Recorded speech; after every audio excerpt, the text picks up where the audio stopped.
who has called us for palpitations, chest pain, and feeling like his heart's beating out of his chest. He was originally sitting in his chair. We've done a full set of vital signs, and we've determined that he has a heart rate of 170 and he's in a conscious BT. He's got a blood pressure of 70 over 40, a rest rate of 24, BGL of 7.6 and a temperature of 37. There's been no recent trauma or anything like that. We've done a 12 lead. The 12 lead shows that he's not having an acute MI.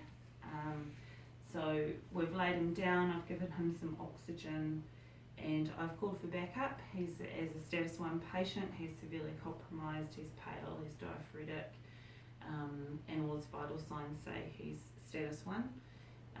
I've also called clinical for sedation because although he has a lower GCS, he still needs to be sedated some more. So we're about to start doing all that, and I'll just go through my checklist.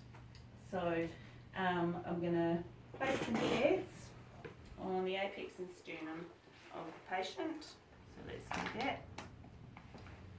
Okay, and the next is to ensure that my defib is in manual mode. So I'm going to turn it up to max joules. And I'm going to select a lead with the visible R wave. So we'll look at lead 1. Lead 2 looks a bit better for me.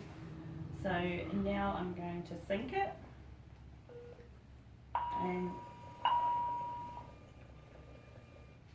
okay, so sync is on.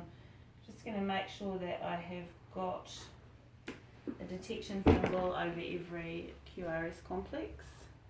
Yep. Okay, so now I'm going to sedate the patient. So I've already popped an IV in earlier, so I'm going to give him his sedation now.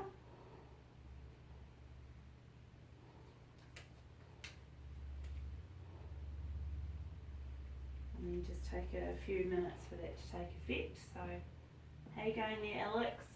You with us? Poke your tongue out for me, mate. Right, so he's fully sedated now. So let's go back to our checklist. I'm going to select the joules, which is up to max joules. So now I'm going to charge the defib. Make sure everybody's clear. So charging now. Everybody's clear. No one touching the patient. Okay. So now I'm going to shock. Shocking now. Okay. We're going to check and see if that's converted, which it hasn't done. Okay, so let's check his level of consciousness. Alex, poke your tongue out for me, mate. So he's still fully sedated, so I'm happy to go back through my checklist to do it again.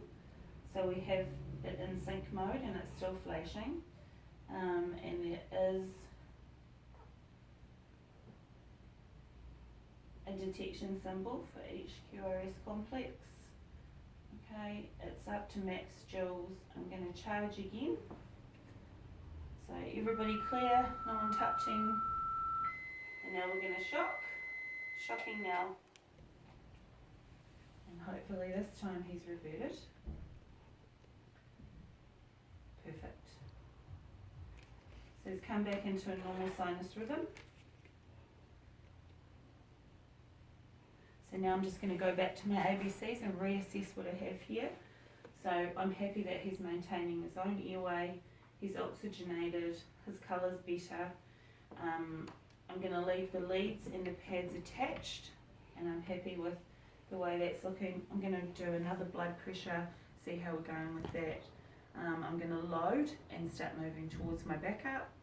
And depending on what his blood pressure's doing, I may consider some fluids, but depending on what the cause of this is, I may have to just be a little careful and not to give too much.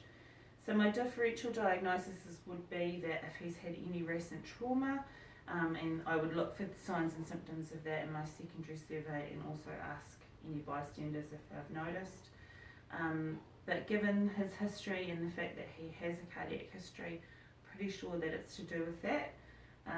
But also checking that it's not an electrolyte imbalance or that it is to do with any sepsis caused.